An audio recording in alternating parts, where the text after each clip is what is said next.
You had mentioned three factors in the chapter, how movements can be messy, of the decline of Methodism, and they were um, the education of the clergy, class change, and a change in spirit. So, Yep. how can a movement address those things? Because I think everybody eventually is going to want people to, be educated, know their Bible type of thing. But then you have that tension of, Yep. So anyways, yeah. Yeah, and again, I work at a seminary, so I'm not against education. so we'll keep that job security here. I think the types of education, what was happening was they wanted to, they re-edited it out. I think my original language is more anecdotal. I think I said the clergy became educated, the church became domesticated, and you have what was happening during that time period. What's fascinating is Methodism became the fastest growing movement, and then within a generation, kind of hit this plateau and rapid decline. And what happened? So they became the largest denomination in the U.S. and had moved from the storefronts or the sawdust trail to their people wanted buildings. They wanted their clergy to be trained and professional, just like the Presbyterians and the Episcopalians. And so what happens is they kind of, there was a move with, for instance, one of the head bishops, there's a movement within the hierarchy of the Methodist Church that wanted to institutionalize the Methodist Church and domesticate it. And so there was this move toward kind of critical higher education, which, rather, they went from preaching the Bible and salvation to,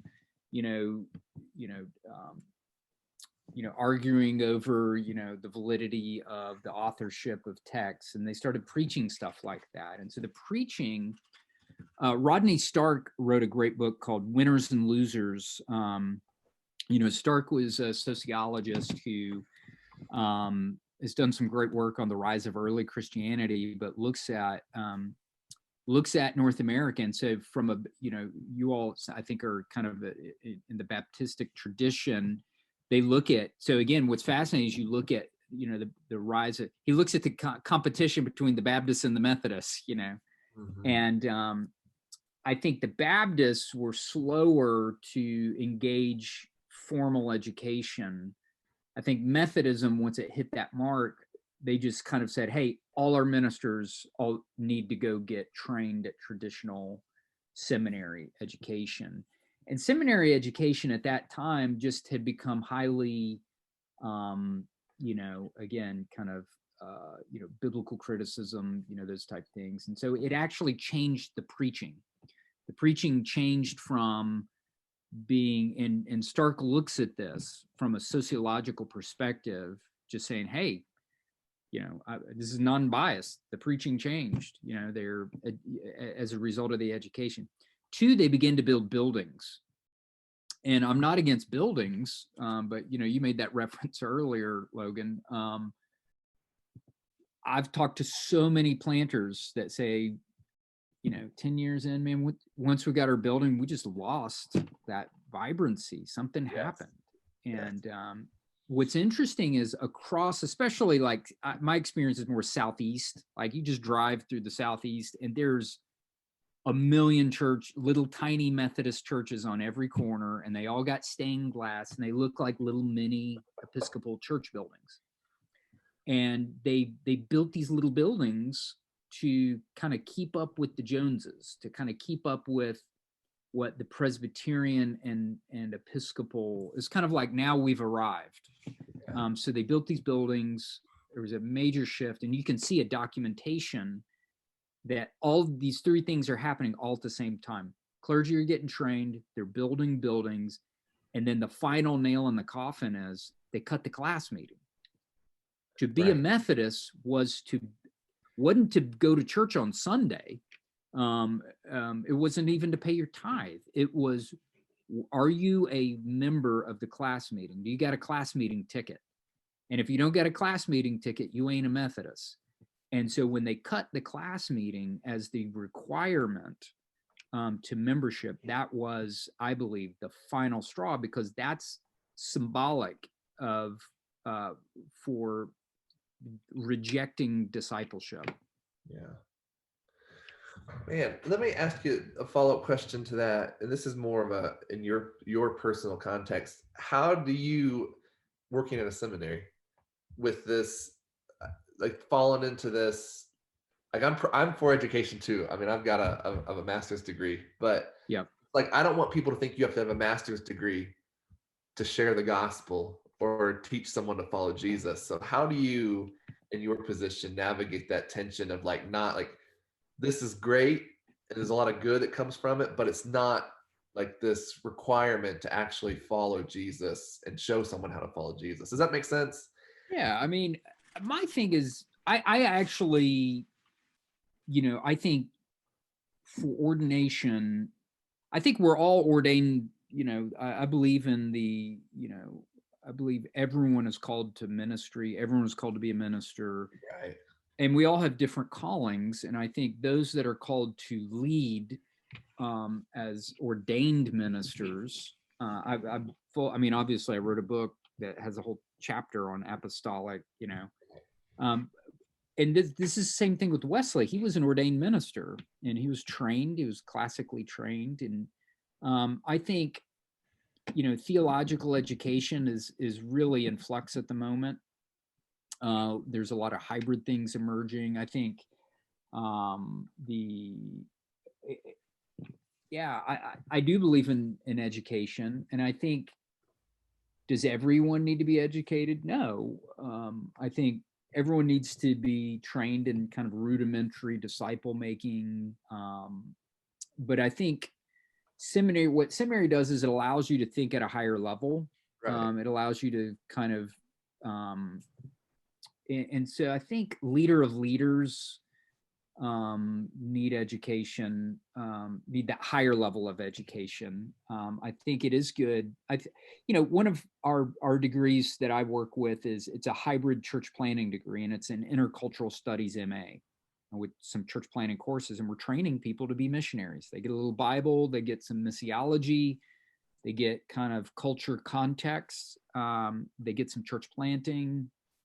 And it's a really good hybrid degree. It's a 1-week residency that people can take while they're in context, so they never have to leave their ministry, but they actually get to come to campus and experience the campus 1 week a year.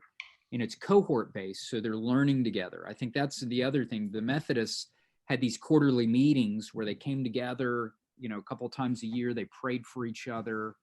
And so I think creating the seminary of the future, I think we are rethinking through.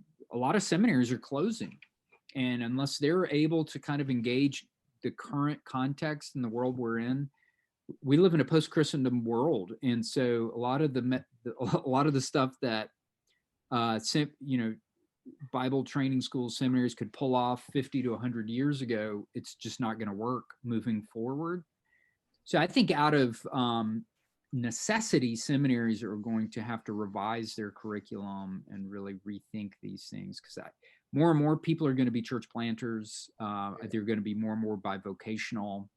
And so I think seminaries are going to be forced to revise their training based on current realities. And that's a good thing. And it's scary for, job security for a lot of, I've got friends and at other schools that have been let off. Asbury has the largest incoming class in the history of the seminary this fall. We've got, I think we're one of the top 5 largest seminaries in the world. Like, in the midst of all of this, God's blessing it. And I think because we're focused on mission, disciple making, and church planting as a seminary,